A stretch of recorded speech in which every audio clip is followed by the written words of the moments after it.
ನೋಡಿ, ನಿನ್ನೆ ಹಾಡು ಹಗಲೇ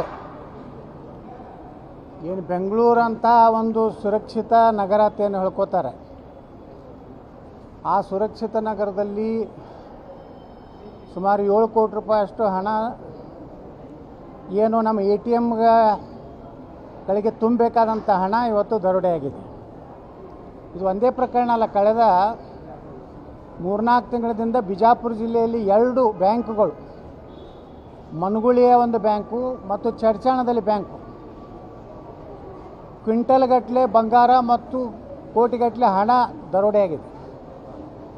ಅಂದರೆ ಕರ್ನಾಟಕದಲ್ಲಿ ಕಾನೂನು ಸುವ್ಯವಸ್ಥೆ ಸಂಪೂರ್ಣವಾಗಿ ಹದಗೆಟ್ಟಿದೆ. ಗೃಹ ಮಂತ್ರಿಗಳು ಗೊತ್ತಿಲ್ಲ, ಪರಿಶೀಲಿಸ್ತೇನೆ ಅನ್ನೋಂಥ ಒಂದು ಕಾಮನ್ ಉತ್ತರ ಬಿಟ್ಟರೆ, ಅವರು ಇವತ್ತು ಸರಿಯಾಗಿ ತಮ್ಮ ಇಲಾಖೆಯ ಕೆಲಸವನ್ನು ಮಾಡ್ತಾ ಇಲ್ಲ ಅನ್ನೋಂಥದ್ದು ಎಲ್ಲ ಕಾರಣಗಳು.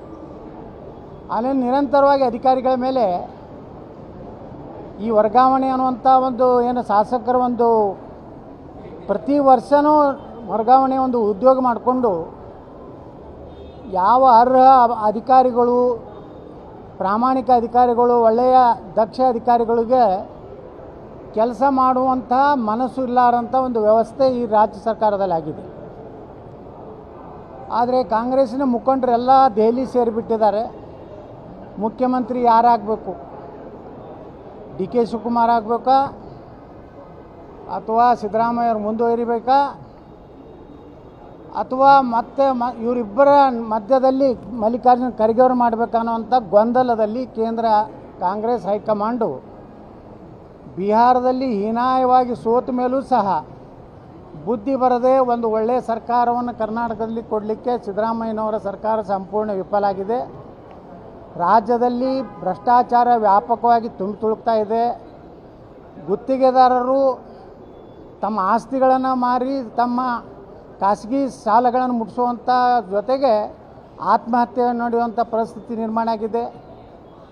ಬೆಂಗಳೂರು ಮಹಾನಗರದಲ್ಲಿ ಸ್ಕ್ವೇರ್ ಫೀಟ್ ಮೇಲೆ ಕ್ಯಾಲ್ಕುಲೇಟ್ರ್ ಇಟ್ಕೊಂಡು ಮಂತ್ರಿಗಳು ಇಷ್ಟು ಸ್ಕ್ವೇರ್ ಫೀಟ್ ಇದೆ, ಇಷ್ಟು 75 ರೂಪಾಯಿದಂಗೆ ಲೆಕ್ಕ ಹಾಕಿ ತಗುವಂಥ ಪರಿಸ್ಥಿತಿ ಬೆಂಗಳೂರು ಮಹಾನಗರದಲ್ಲಿದೆ. ಮತ್ತು ಎಲ್ಲ ಕಾಂಗ್ರೆಸ್ಸಿನ ಶಾಸಕರು ವರ್ಗಾವಣೆ ಅನ್ನುವಂಥ ಬಿಟ್ಟರೆ ಅಭಿವೃದ್ಧಿಯ ಹಣ ಅಂತೂ ಇಲ್ಲ. ಗ್ಯಾರಂಟಿಗಳು ಸಂಪೂರ್ಣವಾಗಿ ಇವತ್ತು ಸ್ಥಗಿತ ಆಗುವಂಥ ಪರಿಸ್ಥಿತಿ ನಿರ್ಮಾಣ ಆಗಿದೆ. ಈ ರೀತಿ ಕರ್ನಾಟಕದಲ್ಲಿ ಒಂದು ಅರಾಜಕತೆ ನಿರ್ಮಾಣ ಆಗಿದೆ. ಇದೇ ರೀತಿ ಇನ್ನು 6 ತಿಂಗಳು ಹೋದರೆ ಕರ್ನಾಟಕದಲ್ಲಿ ದೋಂಬಿಗಳು, ಗಲಾಟೆಗಳು ಪ್ರಾರಂಭ ಆಗ್ತವೆ. ಯಾಕಂದರೆ ಈಗ ನಿರುದ್ಯೋಗಿ ಯುವಕರು ಧಾರವಾಡದಲ್ಲಿ ಸುಮಾರು 25,000 ಜನರ ನಿರುದ್ಯೋಗಿಗಳು ನಮಗೆ ಉದ್ಯೋಗ ಕೊಡಿ.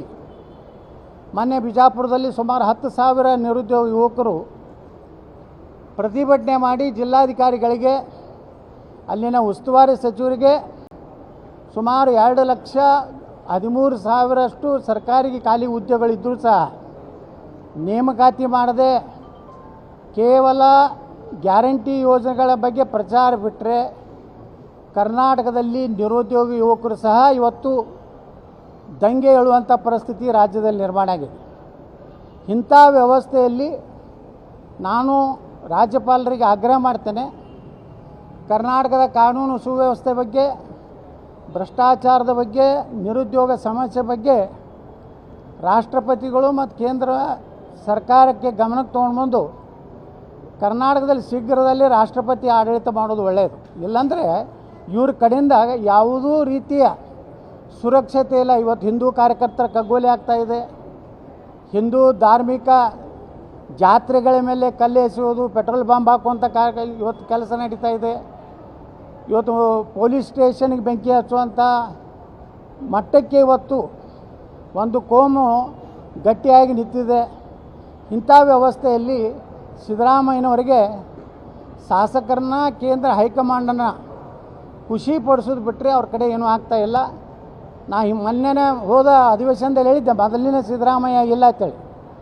ಮೊದಲಿನ ಸಿದ್ದರಾಮಯ್ಯನವರ ಆಡಳಿತದಲ್ಲೂ ಇಲ್ಲ, ಮೊದಲಿನ ಸಿದ್ದರಾಮಯ್ಯನವರು ಭ್ರಷ್ಟಾಚಾರದಲ್ಲಿಯೂ ಸಹ ಅವರು ತಲ್ಲೀನರಾಗಿದ್ದರಿಂದ ಕರ್ನಾಟಕದಲ್ಲಿ ಒಂದು ಅರಾಜಕತೆ ತಾಂಡವ ಆಡ್ತಾಯಿದೆ. ಕೊಟ್ಟ ಮಾತುಗಳು ಆ ಗ್ಯಾರಂಟಿ ಒಂದು ಬಿಟ್ಟರೆ ಕಾನೂನು ಸುವ್ಯವಸ್ಥೆ ನಾವು ತರ್ತೀವಿ ಅಂತ ಹೇಳಿದರು. ಕೋಮುಗಲಭೆ ಆಗಲಾರದ ರೀತಿಯಲ್ಲಿ ನಾವು ಎಲ್ಲ ಸಮಾನತೆಯನ್ನು ನೋಡ್ತೀನಿ ಅಂತ ಹೇಳಿದರು. ನೀರಾವರಿ ಯೋಜನೆಗಳು ಇವತ್ತು ಆಲ್ಮಟ್ಟಿಗೆ ಕೃಷ್ಣಾ ಭಾಗ್ಯ ಜಲ ನಿಗಮಕ್ಕೆ ₹1 ಈಗ ಮನೆ ಶಾಸಕರಿಗೆ ಕಾಂಗ್ರೆಸ್ ಶಾಸಕರಿಗೆ ಒಂದು 50 ಕೋಟಿ ರೂಪಾಯಿ ಕೊಟ್ಟಿದ್ದಾರೆ. ಅದು ಎದಕ್ಕೆ ಕೊಟ್ಟಿದ್ದಾರೆ? 2.5 ವರ್ಷ ಮುಗಿತಾ ಇದೆ. ಶಾಸಕರು ಬಂಡೇಳಬಾರ್ದು, ನನ್ನ ಕುರ್ಚಿ ಗಟ್ಟಿ ಮಾಡ್ಕೊಳ್ಳಿಕ್ಕೆ 50 ಕೋಟಿ ರೂಪಾಯಿ ಪ್ರತಿ ಶಾಸಕರಿಗೆ BJP ವಿರೋಧ ಪಕ್ಷದ ಶಾಸಕರಿಗೆ 25 ಕೋಟಿ ರೂಪಾಯಿದು ಅನೌನ್ಸ್ ಮಾಡಿದ್ದಾರೆ. ಅದನ್ನು ಬಿಟ್ಟರೆ ಯಾವ ಉದ್ಯೋಗ ಸೃಷ್ಟಿ ಮಾಡುವಂಥ ನೀರಾವರಿ ಯೋಜನೆಗಳಾಗಲಿ ಕೈಗಾರಿಕೆಗಳಾಗಲಿ ಕರ್ನಾಟಕದಲ್ಲಿ ಇವತ್ತು ಬರ್ತಾ ಇಲ್ಲ. ಒಂದು ಸರ್ಕಾರ ಅಂದರೆ ಸಮಗ್ರವಾದ ಅಭಿವೃದ್ಧಿ ಆಗಬೇಕು, ಜನರಿಗೆ ಏನು ಕನಿಷ್ಠತಮ ಏನು ಸೌಲಭ್ಯ ಸಿಗಬೇಕೋ ಅದು ಸಿಗ್ತಾ ಇಲ್ಲ. ಎಲ್ಲ ನೇಮಕಾತಿಗಳು ಇವತ್ತು ಸ್ಥಗಿತ ಆಗಿವೆ. ಈ ರೀತಿ ಇದ್ದಾಗ 2.5 ವರ್ಷದ ಏನು ಸಾಧನೆ ಮಾಡ್ತಾರೆ? ಸಾಧನೆ ಶೂನ್ಯ. ಆದರೆ ಭ್ರಷ್ಟಾಚಾರ ವ್ಯಾಪಕ. ಈ ರೀತಿ ಒಂದು ಕರ್ನಾಟಕದ ಪರಿಸ್ಥಿತಿ ನಿರ್ಮಾಣ ಆಗಿದೆ. ನಿರ್ಭೀತ, ನಿಷ್ಪಕ್ಷಪಾತ, ವಿಶ್ವಾಸಾರ್ಹ ಸುದ್ದಿಗಳಿಗೆ ಮತ್ತೊಂದು ಹೆಸರಾಗಿರುವಂತ News18 ಕನ್ನಡ ಈಗ ಆಪ್ನಲ್ಲೂ ಲಭ್ಯವಿದೆ. ದಯವಿಟ್ಟು ಇಲ್ಲಿರುವ QR ಕೋಡ್ ಅನ್ನ ಸ್ಕ್ಯಾನ್ ಮಾಡಿಕೊಂಡು ಆಪ್ ಅನ್ನ ಡೌನ್ಲೋಡ್ ಮಾಡೋದಕ್ಕೆ ಮರಿಬೇಡಿ. ನಿಮ್ಮ ಬೆಂಬಲ ಹೀಗೆ ಸದಾ ನಮ್ಮೊಂದಿಗಿರಲಿ. ಧನ್ಯವಾದ.